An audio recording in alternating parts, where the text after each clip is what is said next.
Hey everybody, welcome back. I want to start today with a moment that happens to almost every homeowner in this whole design and construction process. And really, a lot of you aren't really ready for it. So you've done all that hard work. You've been through the design process. You've issued a bid package. You've gotten your estimates back, and you've even gone through a ranking process with your contractors that I talked about in the previous episodes, and you've even picked one that you want to work with, and you're feeling pretty good. And then your contractor slides that contract across the table, and the structure of that contract decides who carries the risk on your project from that very moment forward. Now, there's a lot to unpack about that contract. So I'm going to do something a little different over the next two episodes. This is a two-part series, and today in episode 56, we're going to cover what a cost plus contract actually is, the three different flavors of it that exist in the industry, and when cost plus makes sense and when it doesn't, and one really important surprise about whether it's even legal where you live. So by the end of today, you're going to have a clear go or no go answer for your own project. Then in episode 57, we'll go deeper on execution. If you've decided cost plus is the path by choice because your contractor only offers it or because you're rebuilding after a disaster, episode 57 is the tactical episode, the 9-item checklist that has to be in your contract. The double dipping warning every homeowner needs to hear, and the 3 moves that bend the cost plus towards a fixed price contract. And that's going to be next week. So today is the decide episode. Next week is the execute episode. And here's a little bit of a quick framing before we get into it. There are 2 basic ways your contract can be written. One is fixed price. The contractor commits to a number, and that number doesn't move unless the scope moves. The other is cost plus. And that one, my friends, is where most of the trouble starts. Cost plus is also called time and materials. It means your contractor gets reimbursed for every expense on your project, plus a profit margin on the top. On the surface, that can sound reasonable, and it can even sound flexible. But unless you really understand what you're signing, a cost plus contract is the fastest way I know to lose control of your project. Let's go ahead and dig into this one. Let's start with what a cost plus contract actually is, because in my experience, most homeowners, they really don't know, and they don't know the little details and the nuances that can pop up pretty fast during a project. So you've heard the words. You may have even signed one, but if you ask them to explain it back to you, the description gets fuzzy really fast, and fuzzy is exactly where the trouble starts. Cost plus contract is mechanically very simple, and that simplicity is part of the trap. And here's how it works. The contractor gets reimbursed for every cost on your project: labor, materials, subcontractors, equipment rental, disposal fees, the porta potties. I mean, every single thing that shows up on your project, all of it. And on top of those reimbursed costs, they get a profit margin. That's the plus in the cost plus. And of course, that's okay. Contractors need to make money to support their business, to feed their family, to feed all their employees and their subcontractors' families. And there's nothing wrong with that, but we have to be careful how it's all accounted for. So you'll also hear it called time and materials, the same concept, slightly different label. So here's the cleanest way I can put it. A fixed price contract names a number, a cost plus contract names a method. The industry has a name for this structure. They call it open book. Open book means every cost is documented. Every receipt is shared, meaning what the actual contractor is paying their suppliers for it before they put any kind of profit and overhead on top of it. The contractor opens their books to you. That's the upside, full transparency. The downside, every dollar you see is a dollar you're paying. Okay, that's the real basic mechanics, but cost plus actually comes in 3 different flavors, and the difference between them really does matter a lot. All right, most homeowners don't realize there are 3 distinct versions of cost plus, and the level of risk varies significantly between them. So let me walk you through. First flavor, cost plus percentage. The contractor's fee is a percentage of total costs. And it sounds simple. The contractor adds, let's say, 15% on top of the every cost on the project. But this is the most dangerous flavor for homeowners, and here's why. Every extra dollar of cost generates extra profit for the contractor. So think about that. If costs go up, the contractor's fee goes up. If the project takes longer, uses more material, or runs into complications, the contractor makes more money. The incentive to keep your project lean and on budget, it's structurally backwards. And that's not really a character flaw on the contractor's part. That's just the math. Second flavor, cost plus fixed fee. This one's better. The contractor's fee is a flat dollar amount agreed upfront, no matter what the total project costs. So, example, let's say you're doing a major renovation project of, let's say, $400,000 and up, and there's a fixed fee of $25,000 management fee on a remodel project. And that's the management fee. That's not their labor fee. That's just their cost to manage the whole process. If they physically work on the project, if it's a one-horse contractor that is physically working and manage a job, they also get paid for their hourly wage. Otherwise, they'd have to hire somebody else, and you'd pay for that. So the contractor still doesn't lose if costs rise in this particular method. Their costs are still reimbursed, but they don't gain extra fee either, which removes the worst of the incentive misalignment. Third flavor, cost plus with a guaranteed maximum price. You'll often hear this called GMP or sometimes GMax. The contractor still bills cost plus, but with a ceiling. If costs come in under the cap, savings are usually split between you and the contractor. And if costs exceed the cap, the contractor absorbs the overrun unless the scope changes. And the scope can change for a variety of reasons. It could be that you changed your mind. It could be that things were discovered during construction that were not foreseeable. And it could be that the contractor made a mistake on a project and has to repair something.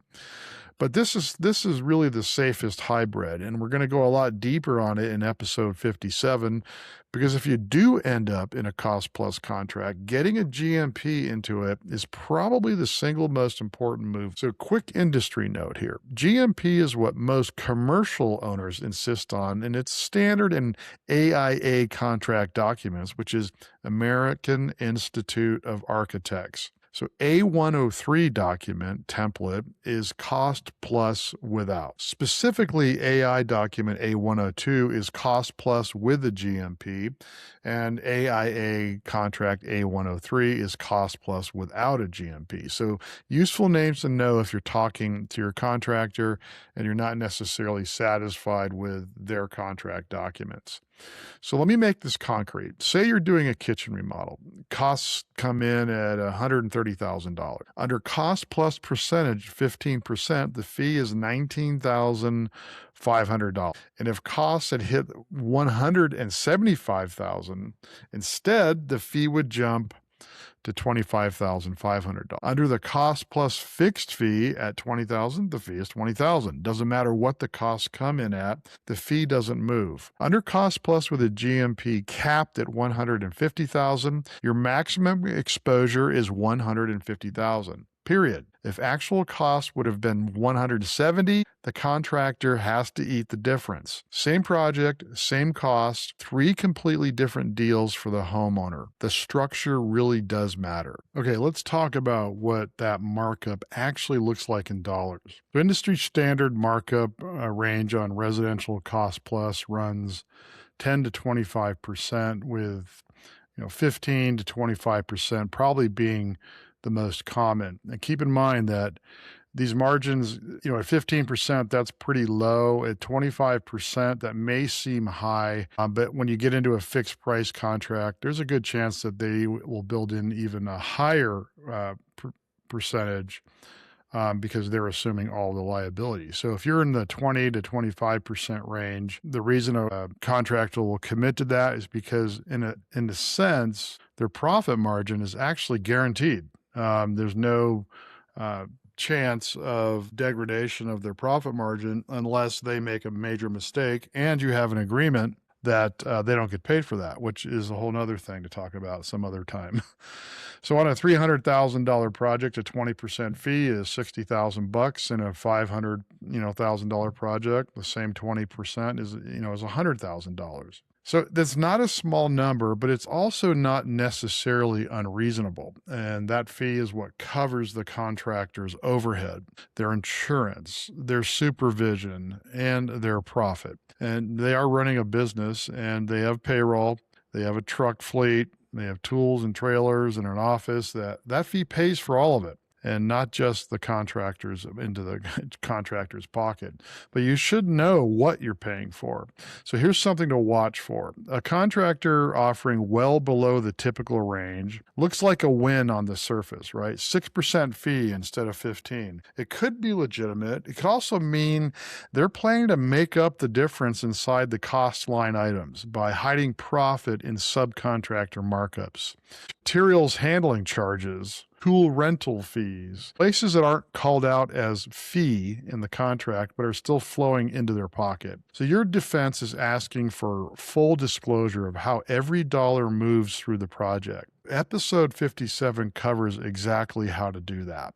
So that's the structure, the three flavors, and the markup math. Now, before we go any further, I have to tell you something that surprises almost every homeowner I talk to. So this piece took me by surprise the first time I researched it deeply, and I've been doing this 35 years and still learning. So if it's news to you, you're not alone. In California, a pure cost plus contract for residential home improvement work apparently is illegal. And I might even dig in deeper to this one. And, hey, if there's any construction law attorneys out there or anybody in the world of construction that knows about this, I would love to get you on and talk about this.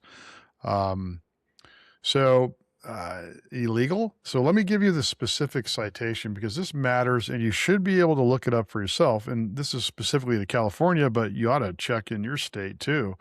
But the California and Business and Professions Code 7159.5, that section directly states a licensed contractor cannot enter into a cost plus contract for the performance of home improvement work. The law sits inside what California calls the Home Improvement Contract Statutes. Under those statutes, a residential remodel contract has to include a fixed total price, approximate start and completion dates, a description of the work, a payment schedule tied to the completed work in dollars and cents, plus a stack of consumer protection disclosures. So cost plus apparently violates the law, because by definition, cost plus can't state a total price up front. It can't tie payments to completed work value in dollars and cents, and it leaves the homeowner exposed to open-ended costs. The California Contractor State License Board, the CSLEB, enforces this apparently,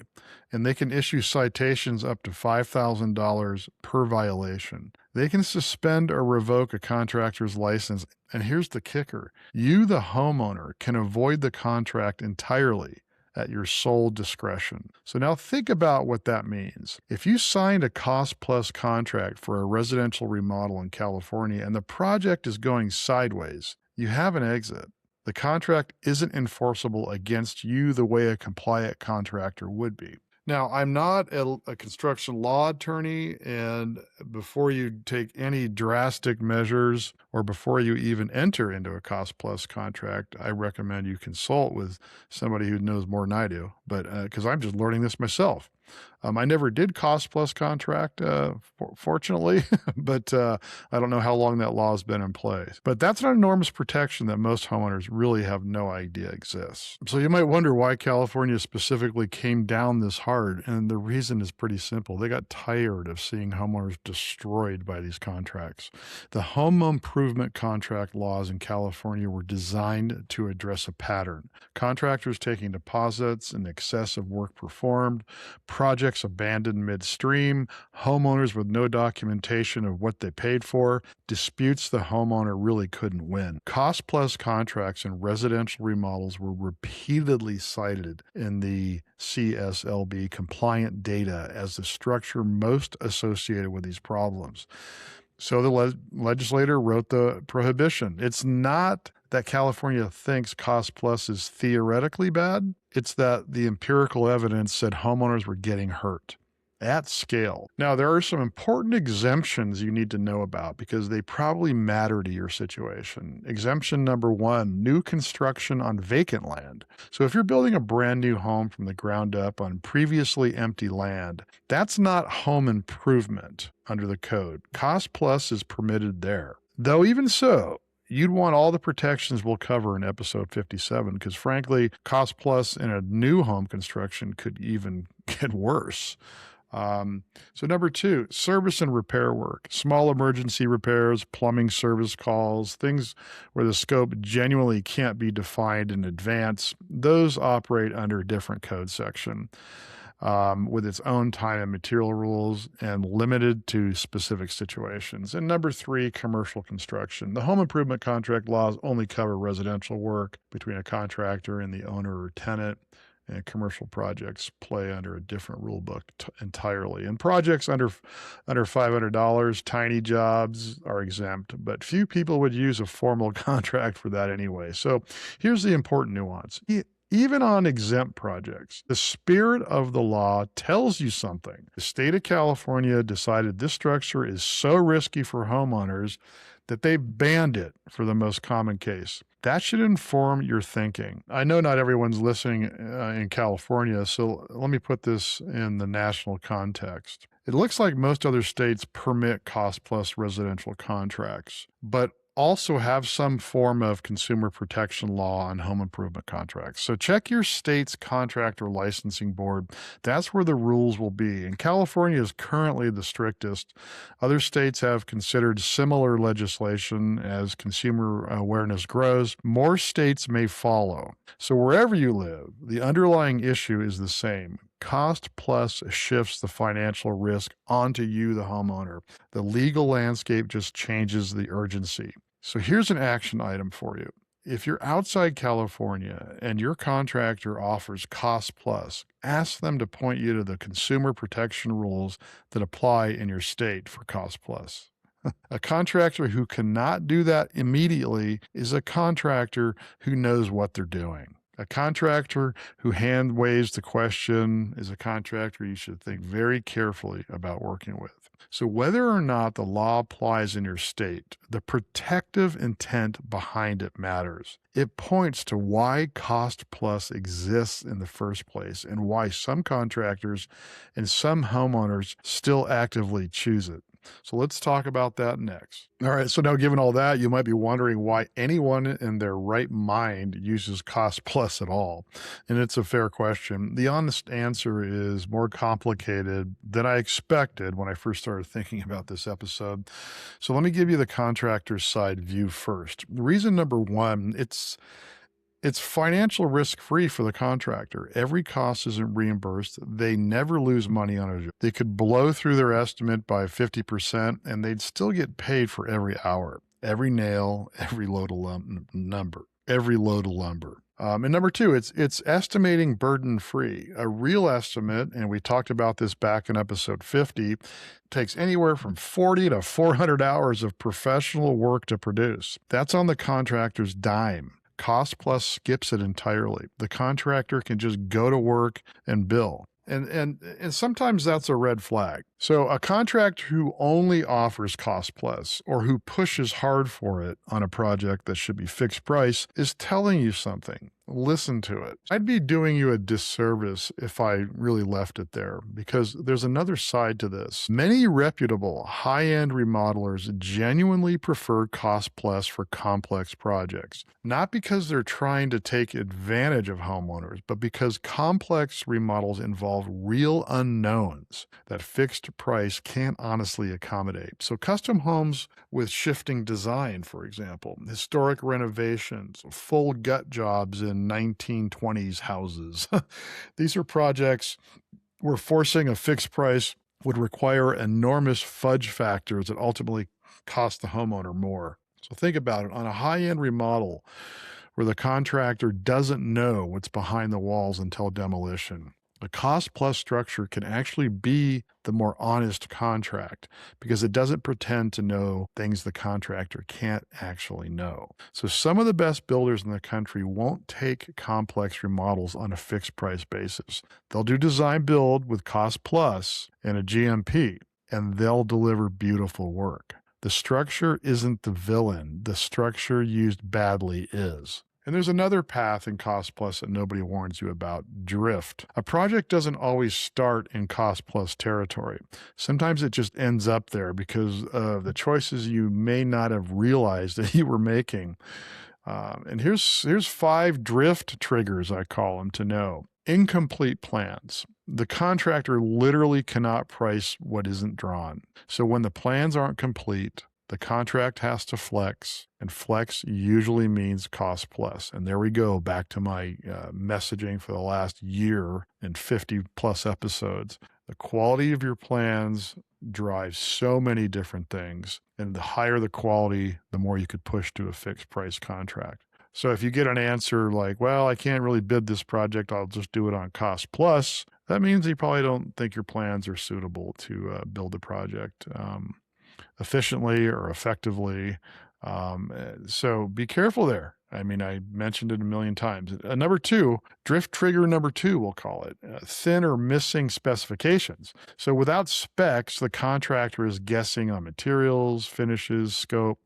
And episode 50 covered this in depth. Specs matter. When they're missing, cost plus fills that vacuum and they're sucking it right out of your wallet. And number 3 drift trigger, a homeowner who keeps changing their mind. Every undecided choice forces the contract toward, we'll figure it out as we go. That is a recipe for disaster, missed expectations, surprises, blindsides, arguments, degradation of your relationship with your contractor. It just goes on and on and on. And the drift trigger number 4 that would push you into a cost plus, whether before or during construction, is the rush, right? The single biggest predator of a cost plus contract is the phrase, I just want to get started. The rush is what kills you. Drift trigger number 5, price not being a high priority. Sometimes that's legitimate. Sometimes it's a warning sign. So going back to episode 53, a complete bid package is the structural antidote to the drift. When you don't have one, you're already halfway into cost plus before anyone has even used those words. All right, there's one more situation I have to address because it's directly relevant to a lot of you right now. If you're rebuilding after a fire, a flood, or any other disaster, your contract is almost entirely going to be cost plus, and that's the industry standard for insurance restoration work. But the reason isn't the contractor, it's the insurance company. Insurance reimburses documented costs as scope is uncovered. So fixed price doesn't fit that model. There's no way to know the full scope until demolition exposes what's actually damaged. So in California right now, thousands of homeowners are rebuilding from recent wildfire, and almost all of them are operating under cost plus structures, and many of them don't even really understand it or know it. And here's an opportunity, if those of you out there listening happen to be in that situation, man, would that be a great episode to talk with the direct experiences you're having. So reach out to me in the show notes and let's do it.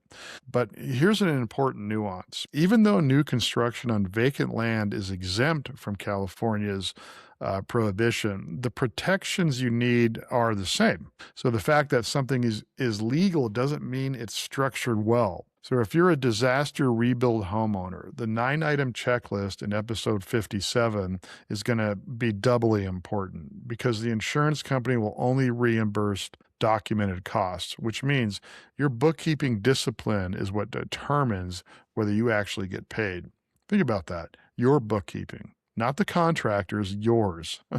So that's why cost plus exists and the situations where it shows up. Now let's talk about who it actually works for, because there's a narrow band here where this is genuinely the right tool and it's worth knowing where it is. So cost plus isn't always wrong. There's a real narrow band where it's actually the right choice. And the trick is knowing which side of that line that you're on. Three audiences where cost plus genuinely fits. Number one, the very experienced homeowner that's built or remodeled multiple times, knows construction billing, can spot mistakes, has the time and discipline to manage it closely. For this person, cost plus can deliver the highest value because they catch the inefficiencies that fixed price would just hide inside the margin, right? And number two, the truly indifferent homeowner generally doesn't care what it costs or has a project so small the bidding overhead doesn't really make sense. So I've seen cost plus contracts be used in bathroom remodel projects and multi-million dollar home projects where the owners don't necessarily, it's not that they don't care how much things are cost, they just haven't prioritized that.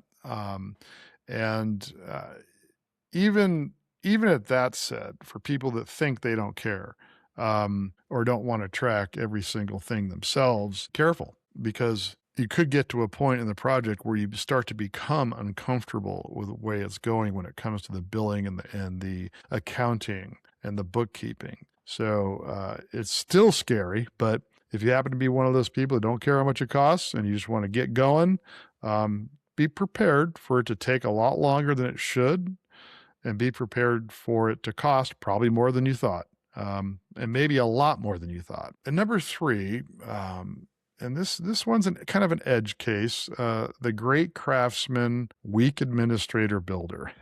So you know the type. Phenomenal builder, beautiful work, cannot run an office to save his life. If you have the time and skill to manage the books for him, the work breakdown structure I've talked about, the bills, the receipts, cost plus with that contractor can produce the highest quality result you'll ever own.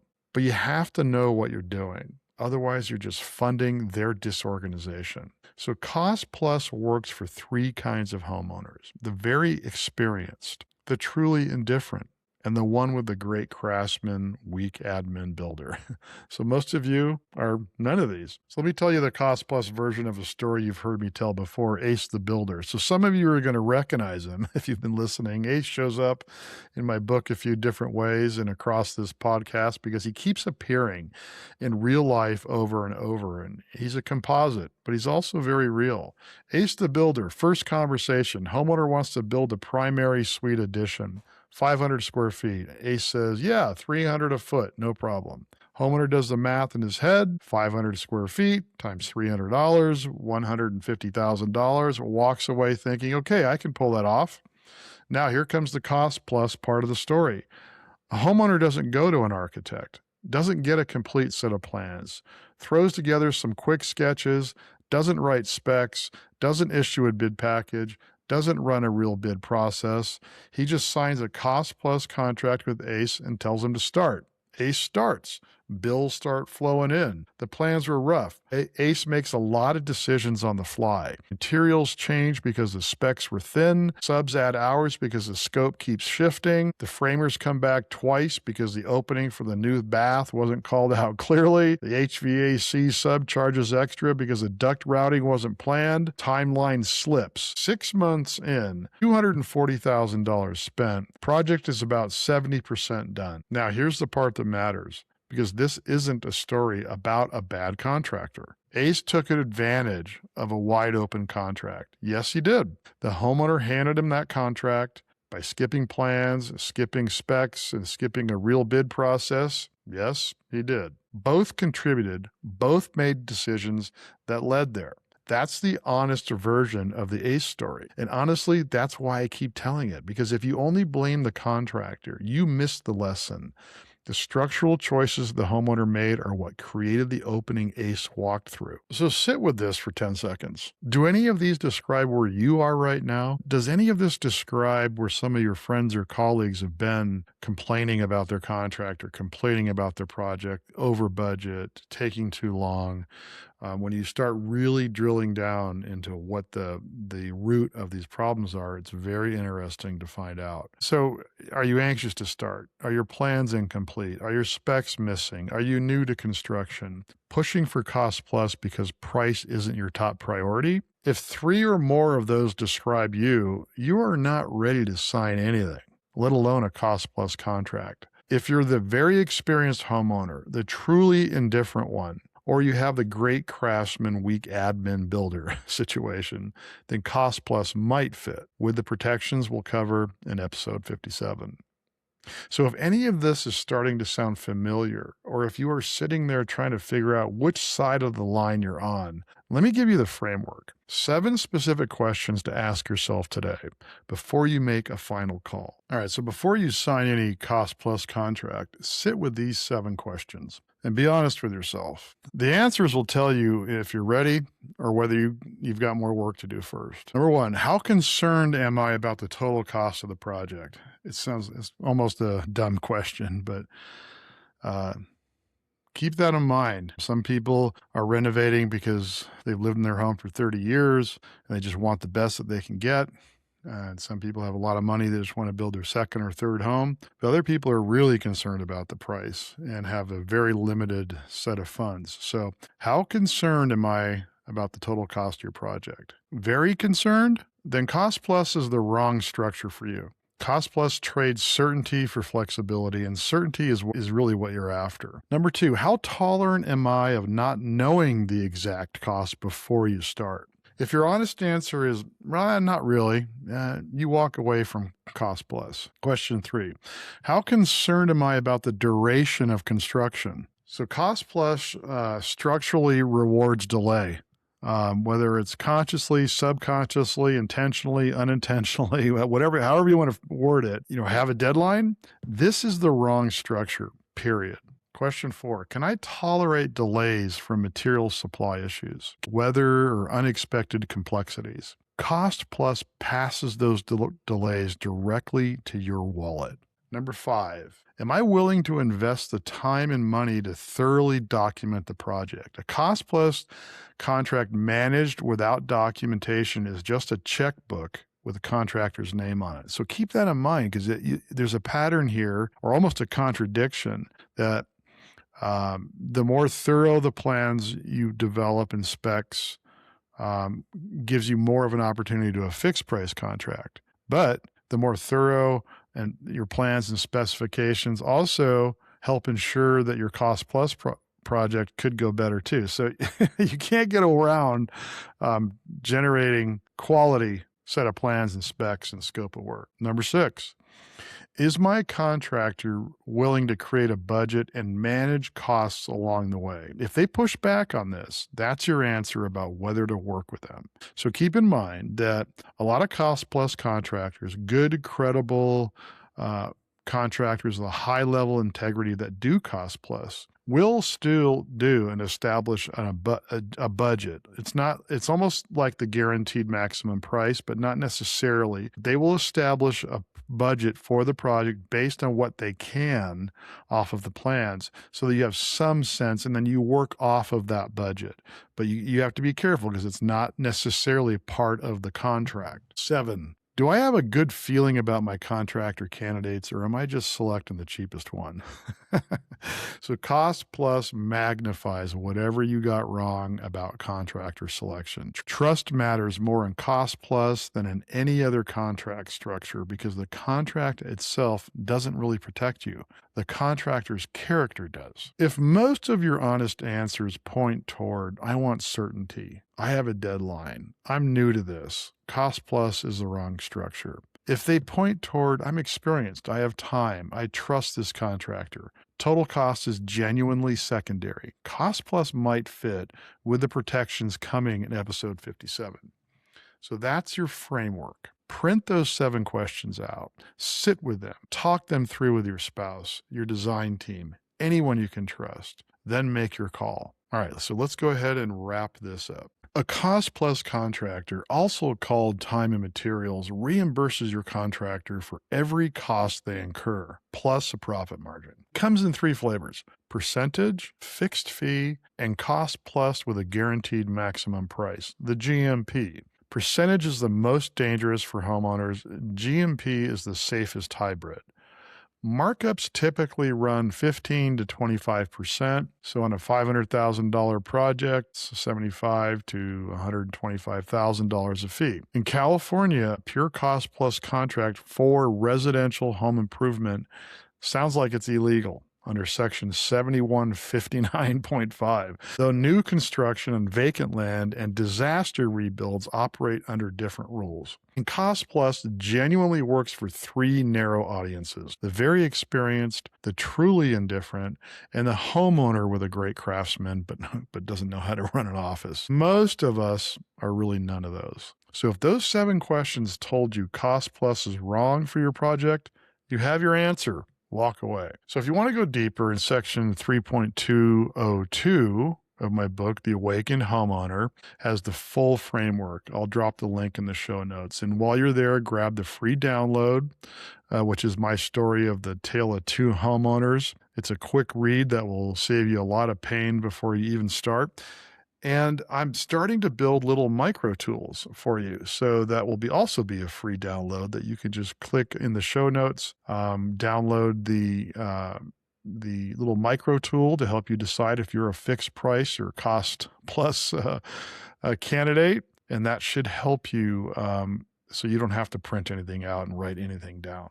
And if you go back to the last few episodes, I've done the same thing. And I haven't done that in all the episodes because this is just me developing as a podcaster, an assistant, a construction therapist, whatever you want to call me. And if you're in the planning stage of a custom home build or major remodel, take a look at the BuildQuest application I'm developing. It's not out yet.